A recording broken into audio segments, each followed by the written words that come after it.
Picture yourself looking up at the night sky. You might see familiar groups of stars, their shapes etched in your memory. Now imagine looking at those same stars through a telescope for the first time.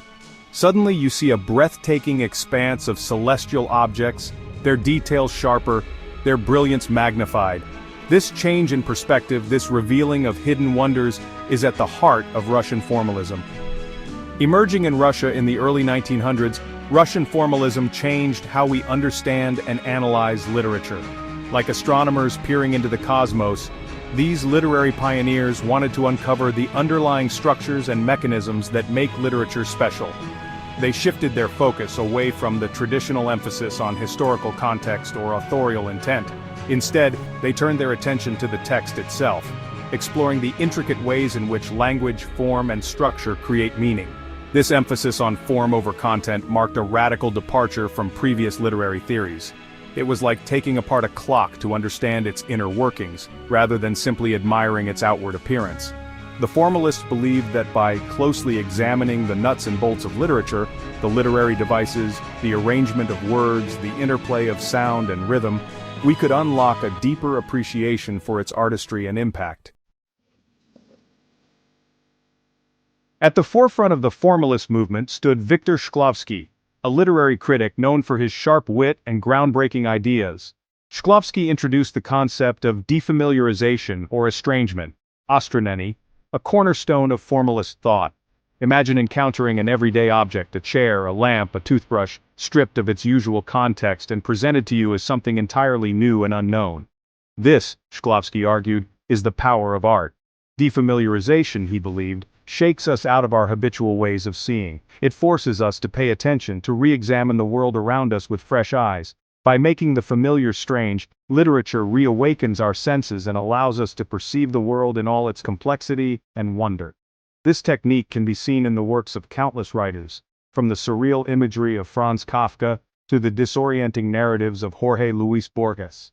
Closely linked to defamiliarization is the concept of literariness, literaturnost, a term that encapsulates the unique qualities that distinguish literary language from everyday speech. The formalists were fascinated by the ways in which literary texts use language to create specific effects, whether through poetic imagery, rhythmic patterns, or unexpected juxtapositions. They argued that these formal elements, these departures from ordinary language, are what give literature its distinctive power and impact. Imagine a string of beads, each bead representing an event in a story.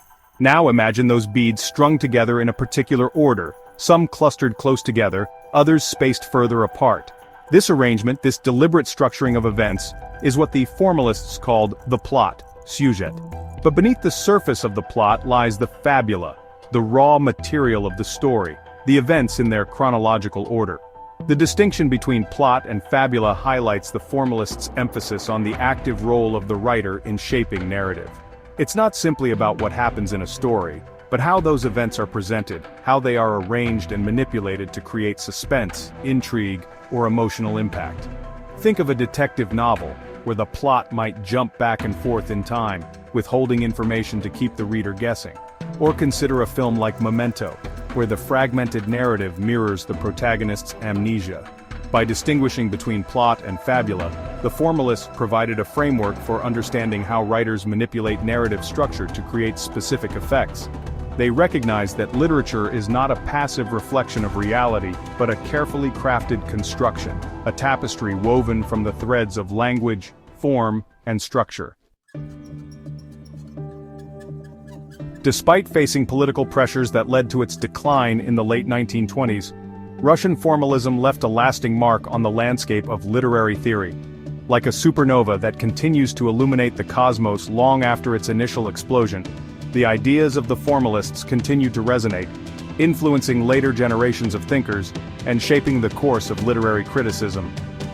One of the most significant legacies of Russian formalism is its emphasis on close reading, a meticulous attention to the text itself as the primary source of meaning.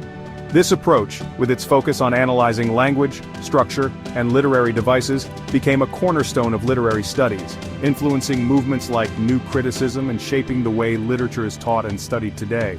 Moreover, the formalists' interest in the underlying structures of language and narrative paved the way for the development of structuralism, a broader intellectual movement that sought to uncover the hidden patterns and systems that govern human culture.